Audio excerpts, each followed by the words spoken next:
قتال ہے. ٹھیک. آگے انہوں نے کہا عورتوں سے کس حد تک پردہ. بڑا اچھا سوال تھا یہ. دیکھیے عورتوں کا بھی عورتوں سے پردہ ہے، ورنہ عورتیں اس بات کو نہیں سمجھتی ہیں، اور کسی بھی عورت سامنے کیسے بھی.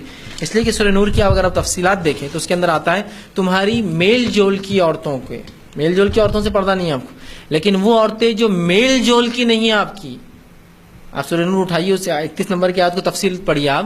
جب اللہ نے کہا تمہارا باپ، تمہارا شوہر، باپ، تمہارا سسر، تمہارے جو ہے چچا، ماموں، پورے لسٹ فہرست گنائی گئی محرمات کی، سگے بھتیجے، سگے بھانجے، پوری فہرست گنائی گئی.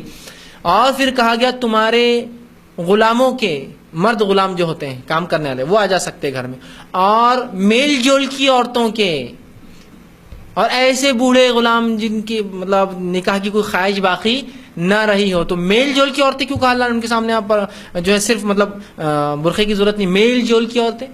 ٹھیک. تو یہاں مفسرین تفسیر کرتے ہیں اس آیت کی، کہتے ہیں میل جول کی عورتوں سے مراد یہ جو لونڈیاں آپ کے گھر میں کام کو ہوں، جو کام والی عورتیں آپ کے گھر میں کام کو ہوں، اور ان کا مسلم ہونا شرط ہے.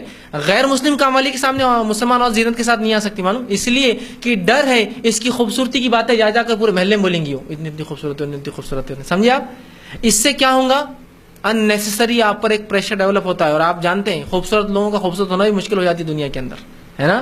تو آپ نہیں چاہتے نا تکلیف ہو تو مت کیجیے اپنی خوبصورتی کا احساس. میل جول کی عورتیں کون ہوتی ہے؟ سمجھ گیا؟ لونڈیاں، مسلم غیر مسلم دونوں ہو سکتی، اس لیے کہ لونڈی خریدی بھی ہوتی ہے، وہ آپ کے ماتحت ہے تو مسئلہ نہیں. لیکن کام والی عورتیں جو غیر مسلم مت جائیے، اس لیے کیوں بتا سکتی. تیسرا، ایسی عورتیں جن سے ڈر ہو آپ کو کہ آپ کی خوبصورتی کے بارے میں لوگوں کو بتاتی پھریں گی، یار یہ عورت تو بڑی خوبصورت ہے، اس کی وہ نزاکت ہوتا ہے ایسا، اور اسی سے عورتیں بدنام بھی ہو جاتی ہیں، اور کئی کئی ان کی زندگی محال ہوتی ہے کہ لوگ خواہ کے غلیظ قسم کے ان کے پیچھے پڑ جاتے ہیں نا. تو ان کے سامنے بھی نہیں. تو یہاں بھی آپ کیسے آئیں گے؟ زینت کو اپنی ڈھانک کر آئیں گے. تو عورتوں کا بھی عورتوں سے پردہ ہے، لیکن عورتیں بس عورتیں جمع ہو کے ایک جگہ، ارے عورتیں کیا ہے، پھر جتنی بے حیائی چاہے کر لو. دیکھا تھا نا شادیوں میں عورتیں نا بھائی اتنا بڑا گلا ہوا بھی تو کیا ہوا. ارے آپ پروموٹ کریں ایک بہائی کو، اور اس عورت کے سامنے جو پتہ نہیں آپ کی خوبصورتی کے بارے میں دنیا بھر بولتے پھریں گے. اور آج کل کیمرے تو بہت عام ہو گئے، کہاں سے کون فوٹو لے لیں گے آپ کی پتہ بھی نہیں آپ کو، اور کس فتنے میں ڈالیں گے آپ کو اٹھا کر، پھر آپ پریشان رہیں گے یار کیا ہو گیا. بہت ہو رہا ہے آج کل. تو بہرحال احتیاط کیجیے.